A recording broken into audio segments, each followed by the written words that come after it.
जय श्री कृष्णा, राधे राधे। आज हम गोपाष्टमी के दिन गाय के पूजन की पूरी विधि जानेंगे।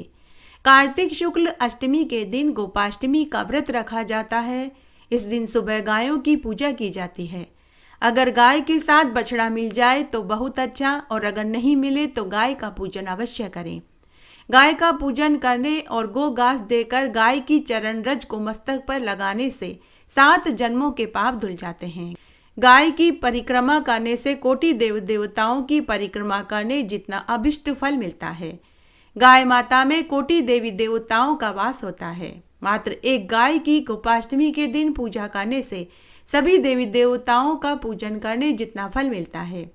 गोपाष्टमी के दिन जो व्यक्ति गाय की पूजा करता है, परिक्रमा करता है, गाय के नीचे से निकलता है, उसके पुण्य फल का वर्णन तो कोटि देवता भी कहने में असमर्थ हैं।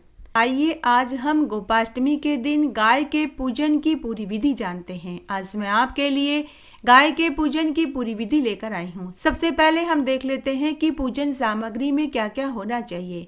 एक पूरी पूजा की थाली होनी चाहिए, फूल माला होनी चाहिए, अंकुरित दालें होनी चाहिए, गाय को उड़ाने के लिए एक साड़ी या लुगड़ी भी हो सकती है, गाय के ग्वाले को देने के लिए धोती कुर्ता, शॉल, बनियान, गमछा और दक्षिणा के रुपए होने चाहिए। आइए सबसे पहले हम पूजा थाली में देख लेते हैं कि पूजा थाली में हमें क्या चीज़ें चाहिए। पूजा की थाली में मोली, रोली, चावल, माचिस, जल का लोटा, घी का दीपक, मेहंदी, गुड़ और मिठाई होनी चाहिए। एक फूल माला होनी चाहिए, अंकुरित दालें जिसमें मूंग, मोठ, चने होने चाहिए। आइए अब हम विस्तार से देखते हैं। पूजा की थाली में जल का लोटा, मोली, चावल, रोली, घी का दीपक, गुड़, मिठाई, मेहंदी और माचिस की डिबिया होनी चाहिए। एक फूल माला होनी चाहिए, गाय को पहनाने के लिए एक फूल माला होनी चाहिए। अंकुरित दालें होनी चाहिए, मूंग, मोठ और चने। इन्हें एक दिन पहले ही रात को भिगो देना चाहिए। दूसरे दिन सुबह उठकर इन्हें कपड़े में बांध दें ताकि ये अंकुरित हो जाए। तो अंकुरित दालें होनी चाहिए।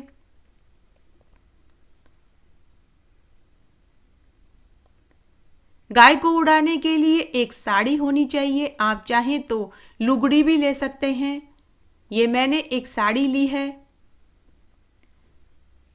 गाय के ग्वाले को देने के लिए मैंने ये सामान लिए हैं।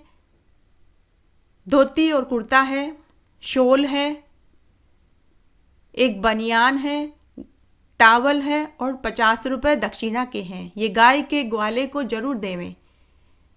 अगर यह नहीं देना चाहते हैं तो मात्र आप दक्षिणा के रुपए भी दे सकते हैं। आइए अब हम गाय के पूजन की पूरी विधि देखते हैं। सबसे पहले जल से गाय के चारों पैरों को धोएंगे। उसके बाद गाय के तिलक लगाएंगे, चावल लगाएंगे।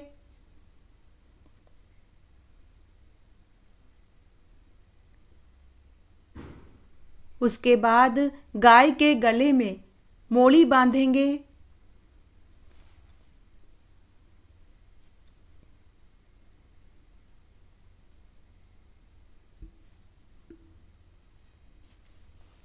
गाय के गले में मोली बांधने के बाद गाय को ओढ़नी या फिर साड़ी उड़ाएंगे। जो भी आप वस्त्र लेकर आए हैं उसे उड़ाएं, फिर माला पहनाएं।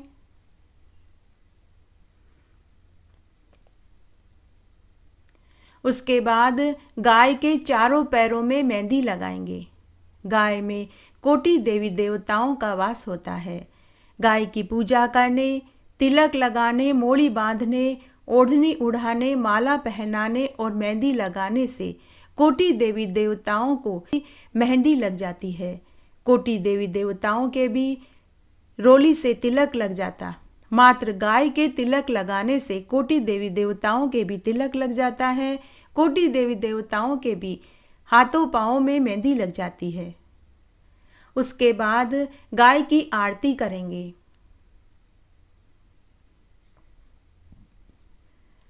उसके बाद गाय की आरती करेंगे। यह आरती 5 बार घुमाई जाती है। आप चाहें तो 7 बार घुमा सकते हैं। उसके बाद गाय को गुड़ खिलाएंगे।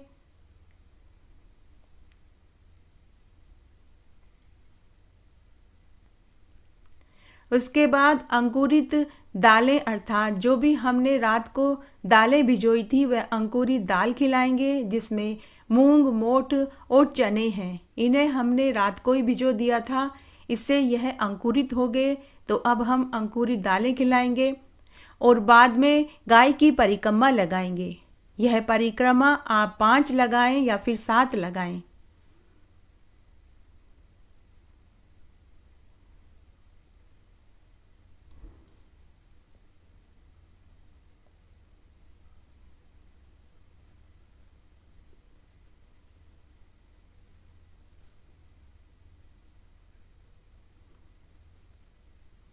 मैंने 5 परिक्रमा लगाई है।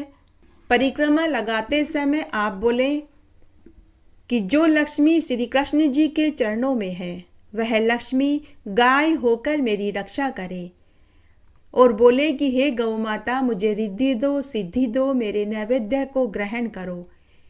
इस प्रकार गाय की प्रदक्षिणा करें। इस तरह मैंने गाय की 5 परिक्रमा करी है। एक एक परिक्रमा करने से एक एक यज्ञ की प्राप्ति होती है। अब बचे हुए अंकुरित दालें भी हम गाय को खिला देंगे। उसके बाद मिठाई खिलाएंगे। उसके बाद हम मिठाई खिला देंगे।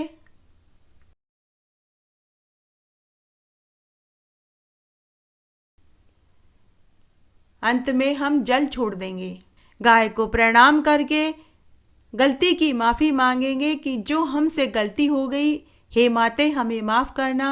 घर परिवार में सबको स्वस्थ निरोगी कंचन जैसी काया देना।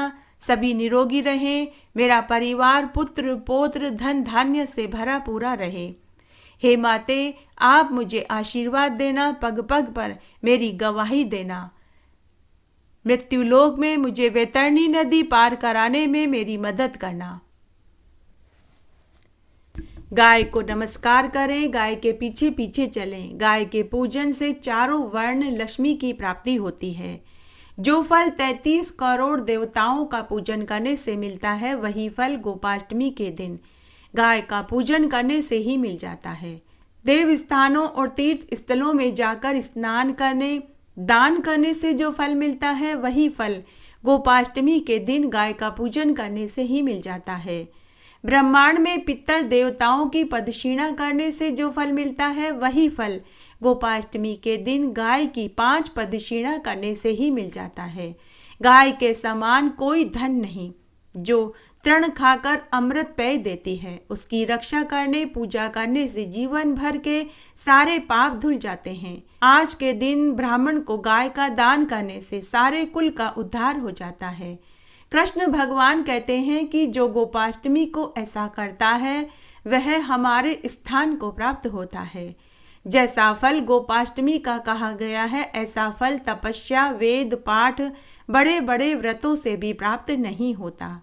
चंद्र और सूर्य के तुल्य अनेक प्रकार के भोग करके, अच्छा वंश स्थापित करके वह हमारे ही लोक को प्राप्त होता है।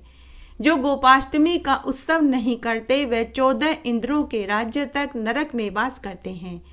जो मनुष्य गोपाष्टमी के दिन गाय का पूजन नहीं करते वे अंधे, बहरे, कुष्ठी और लंगड़े होते हैं। गोपाष्टमी को गाय का पूजन करने वाला कभी दुर्गति को प्राप्त नहीं होता। जो गोपाष्टमी के दिन गाय का पूजन नहीं करते वे अगले जन्म सर्प, गिद्ध, काग, बाज की योनि में पैदा होते हैं। जो गाय का पूजन नहीं करते वे महापातकी होते हैं, ब्रह्मराक्षस के तुल्य बताए गए हैं। जो गोपाष्टमी के दिन गाय का पूजन नहीं करते उनके 101 कुल नरक में वास करते हैं। गोपाष्टमी के दिन जयंती योग में पूजा करने से वह पुत्र, पौत्र, आरोग्य, भाग्य, लक्ष्मी को प्राप्त होता है और इस संसार के समस्त सुखों को भोग कर अंत में वैकुंठ को प्राप्त होता है। गोपाष्टमी के दिन गाय का पूजन करने वाला यमपुरी को छोड़कर विष्णु लोक को प्राप्त होता है। जिस देश में गोपाष्टमी के दिन गाय का पूजन होता है उस देश में दूसरे राज्य का भय नहीं सताता। इस संबंध में एक पौराणिक कथा इस प्रकार है।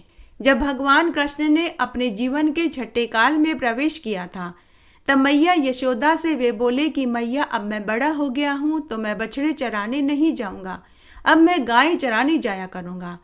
तो मैया ने मना कर दिया, लेकिन कृष्ण भगवान की जिद के आगे मैया को हार माननी पड़ी। माता यशोदा ने कृष्ण भगवान से कहा कि पुत्र, तुम अपने बाबा से इजाज़त ले लो, अगर वो कह देंगे तो तुम गाय चराने चले जाना। तब कृष्ण भगवान नंद बाबा के पास गए और बोले कि बाबा, अब मैं गाय चराने जाऊंगा, बछड़े चराने नहीं जाऊंगा, मैं बड़ा हो गया हूँ। तब नंद बाबा ने पंडित जी महाराज से मूर्त निकलवाया। जब पंडित जी महाराज मूर्त निकालने बैठे तो उन्हें भी बड़ा आश्चर्य हुआ कि आज अभी इसी समय का सबसे श्रेष्ठ मुहूर्त है, आगे साल भर तक कोई श्रेष्ठ मुहूर्त नहीं है। जिस समय भगवान कृष्ण ने गाय चराने का मन किया वह दिन गोपाष्टमी का दिन था, अर्थात उसी दिन गोपाष्टमी थी। तब माता यशोदा ने कृष्ण भगवान का बहुत सुंदर श्रृंगार किया, मोर मुकुट पहनाया, पैरों में घुंघरू बांधे, गले में वैजंती माला पहनाई, हाथों में मुरलियां पकड़ाई और पाँवों में चरण पादुका पहनाने लगी। तब कृष्ण भगवान मैया यशोदा से बोले कि हे मैया, आप मेरी गायों को भी चरण पादुका पहनाओगे तभी मैं चरण पादुका पहनूंगा। यह सुनकर माता यशोदा भावुक हो गई। उसके बाद भगवान कृष्ण बिना चरण पादुका के ही गाय चराने के लिए वन में गए। जिस समय, जिस घड़ी, जिस पल भगवान कृष्ण गाय चराने के लिए वन में गए वह दिन गोपाष्टमी का दिन था। उसी दिन से गोपाष्टमी के दिन गायों का पूजन करने, व्रत करने की परंपरा शुरू हुई।